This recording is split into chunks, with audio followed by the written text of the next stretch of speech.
हम बच्चों shape of orbital को डिस्कस करेंगे। यहाँ पर देखो बेटा, आपको फर्स्ट क्या दिया गया है, यहाँ पर दिया है बेटा shape of orbital, shape of S orbital, जो आपके बेटा 4 ऑर्बिटल होते हैं, एक एस, एक पी, एक डी, एक एफ। ये अगर देखोगे आप ध्यान से तो ये आपकी सब सेल होती हैं बेटा। इनको ऑर्बिटल तो वैसे ही लिख देते हैं बुकों के अंदर। एस सब सेल के अंदर एक ऑर्बिटल होता है, पी सब सेल के अंदर आपके 3 ऑर्बिटल होते हैं, और डी के अंदर आपके 5 ऑर्बिटल होते हैं, एफ के अंदर आपके 7 ऑर्बिटल होती हैं। तो इसको हम ऑर्बिटल ही बोल देते हैं, एस ऑर्बिटल। तो आपने याद रखना है, अगर आपने क्वांटम नंबर पढ़ा होगा पहले बेटा, उसके अंदर जो आपका 4s ऑर्बिटल, उसमें l की वैल्यू देखते हो आप बेटा, एजीमुथल क्वांटम नंबर था आपका बेटा, 0 होती है s के लिए, s के लिए बेटा 0 होती है l की वैल्यू, याद रख सकते हो आप। और p के लिए आपकी 1 होती है, d के लिए 2 होती है, और f के लिए 3 होती है। और जो आपकी m की वैल्यू, अगर m की वैल्यू निकालते हो आप, जो मैग्नेटिक क्वांटम नंबर है आपका -L2 + L होती है, कितनी होती है, +L। तो यहाँ पर m की वैल्यू कितनी होगी हमारी, 0 हो गई। तो इसके अंदर देयर इज़ 1 ओरिएंटेशन, इसके अंदर ओनली 1 ओरिएंटेशन होती है।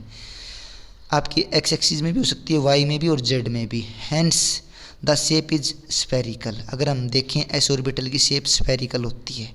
तो आपने यहाँ पर सिर्फ 2 ही बातें याद रखनी है, एक तो जो शेप होती है एस ऑर्बिटल की स्फेरिकल होती है, और ये शेप इस तरह की होती है बेटा। नेक्स्ट देखें यहाँ पर बेटा, अगर आपने कोई भी स्फेरिकल नोड निकालनी हो, नंबर ऑफ स्फेरिकल नोड्स या रेडियल नोड, रेडियल नोड निकालने का फॉर्मूला था बेटा n-l-1। इस फॉर्मूले से हम निकाल सकते हैं। तो अगर आप यहाँ पर निकालो बेटा, जैसे 3s की ऑर्बिटल, ये आपके पास 3s ऑर्बिटल है, तो फॉर्मूला है n-l-1। n की वैल्यू कितनी है बेटा, 3। l की वैल्यू, s के लिए देखें हम, l की वैल्यू 0 होती है, -1। 2 नोड्स आ गई आपकी बेटा, यहाँ पर आप चेक कर सकते हो। सेम निकाल सकते हो बेटा आप 2p के लिए, 2p में कितनी नोड होती हैं, तो n-l-1। तो n की वैल्यू कितनी होगी बेटा, 2। l की वैल्यू कितनी हो गई, p के लिए l की वैल्यू होती है 1, पहले ही बताया था आपको मैंने, -1। तो अगर हम 2p के अंदर नोड देखें तो आपकी 0 नोड होती हैं। कितनी नोड होती हैं, 0 नोड्स। नेक्स्ट हम डिस्कस करते हैं बेटा आपका p ऑर्बिटल की शेप। यहाँ पर देखो बेटा शेप ऑफ पी ऑर्बिटल, देखो पी ऑर्बिटल है आपका बेटा, हमने 4p ऑर्बिटल, l की वैल्यू 1 होती है हमें पता है एजीमुथल क्वांटम के अनुसार। अगर m की वैल्यू निकालने -L2 + L, हम इसको क्या करते हैं बेटा, निकालते हैं। तो फर्स्टली यहाँ पर चेक करेंगे हम, जो अगर 1 है तो -1, 0 और +1, ये -L से लेकर +L तक वैल्यू हो गई आपकी। 3 ओरिएंटेशन है इसके अंदर। तो etch P orbital is dumbbell shape, इसकी इस तरह की डम्बल शेप होती है बेटा, हमें आगे भी देखेंगे इसको डिस्कस करके। और इसके अंदर क्या होता है, दीज आर 3 ओरिएंटेशन, इसके अंदर 3 ओरिएंटेशन होती हैं, आप यहाँ पर देख सकते हो, अलोंग x, y और z एक्सिस के अनुसार। जो आपके 3 ऑर्बिटल होते हैं बेटा, जो आपके अगर हम देखें p, जो आपका सब सेल है उसके 3 ऑर्बिटल होते हैं, px, py, pz। All 3 orbital, जितने भी 3 ऑर्बिटल हैं p के अंदर, उनकी इक्वल एनर्जी होती है, समान एनर्जी होती है इनकी। ये आपका सबसे मोस्ट इम्पोर्टेंट पॉइंट है। यहाँ देखें ऑर्बिटल हैविंग इक्वल एनर्जी। अगर p के आपके पास 3 ऑर्बिटल हैं, इन तीनों ऑर्बिटल की, जो आपका ये px, py और pz, इन तीनों की क्या होती है, इक्वल एनर्जी होती है। क्या होती है बेटा, इक्वल एनर्जी होती है। Orbital having equal energy are called degenerate orbital. इसलिए इन तीनों ऑर्बिटल को डीजरनेट ऑर्बिटल कहा जाता है, क्योंकि इन तीनों की क्या है, इक्वल एनर्जी।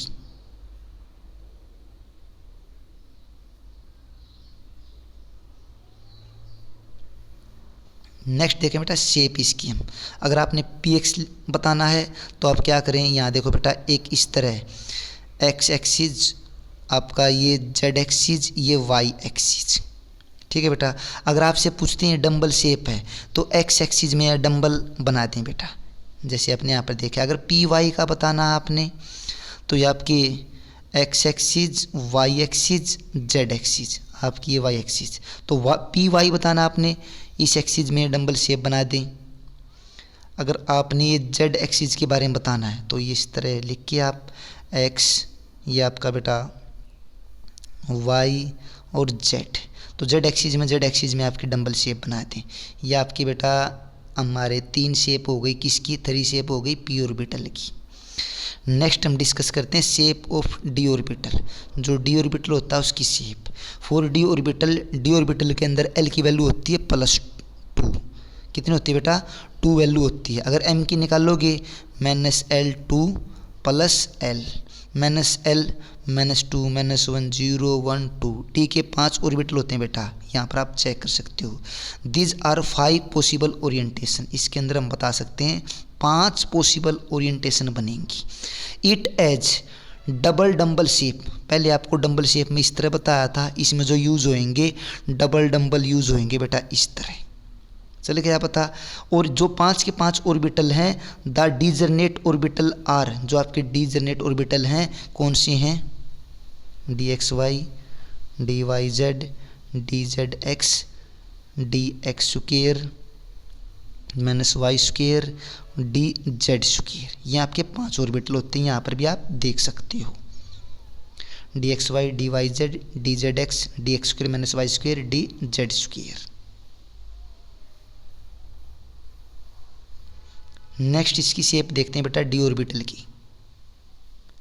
सबसे आसान बेटा आपकी जो आपका डी ऑर्बिटल है उसकी शेप होती है, जैसे dxy की शेप बनानी है हमने, तो क्या करें बेटा, ये आपने बना रखा है, यहाँ पर इस स्ट्रक्चर को आप देख सकते हो। ये देखो बेटा dxy, तो ये y एक्सिस बना लें, ये x एक्सिस बना लें, तो आप ये डबल डंबल इसके अंदर लगा दें, तो आपकी किसकी हो जाएगी? dxy की। सेम इसी तरह हम बना सकते हैं आपकी बेटा dyz की, तो y एक्सिस मान लें, इसको z एक्सिस मान लें, ये मान रखिए बेटा हमने z एक्सिस, तो इसमें इस तरह डंबल लगा दोगे आप, ये आपकी बनेगी dyz। नेक्स्ट हम देख सकते हैं यहाँ पर बेटा आपका dzx, एक को z एक्सिस मान लें, एक को x एक्सिस, क्या मान लेंगे? एक को z एक्सिस, एक को हम आपकी x एक्सिस, इसी तरह डंबल लगा दें, सेम लाइन के अलोंग नहीं होने चाहिए। अब सबसे ये 3 तो सिंपल थे बेटा, हम सभी बना सकते हैं। अब आपका जो नेक्स्ट है बेटा आपका dx स्क्वायर -y स्क्वायर, इसमें क्या होता है? x स्क्वायर -y स्क्वायर, एक एक्सिस एक y एक्सिस, आपकी कौन सी बेटा? y एक्सिस, तो एक तो x एक्सिस के अलोंग बना दें, एक y एक्सिस के अलोंग बना दें। अब की बार हमने एक्सिस के अलोंग बनाए हैं बेटा, ये बन गया dx स्क्वायर -y स्क्वायर, ये आप देख सकते हो। लास्ट इम्पोर्टेंट बेटा आपका dz स्क्वायर, ये आपको दिया गया है इस तरह, आपकी ये z एक्सिस मान लें, ये एक डंबल बना के यहाँ पर भी बेटा आप इस तरह ये dz स्क्वायर बना सकते हो। इसी के साथ आज हमने डिस्कस किया आपके जो मेन क्वेश्चन थे बेटा, कौन से? शेप ऑफ ऑर्बिटल, ऑर्बिटल की शेप, चल गया पता। और इसकी हमने 5 ओरिएंटेशन देखी, जैसे फर्स्ट थी आपकी बेटा dxy, दूसरी थी dyz, तीसरी थी dzx, आपकी फोर्थ थी dx square -y square, fifth थी dz स्क्वायर। इसी के साथ ये टॉपिक यहीं पर समाप्त होता है।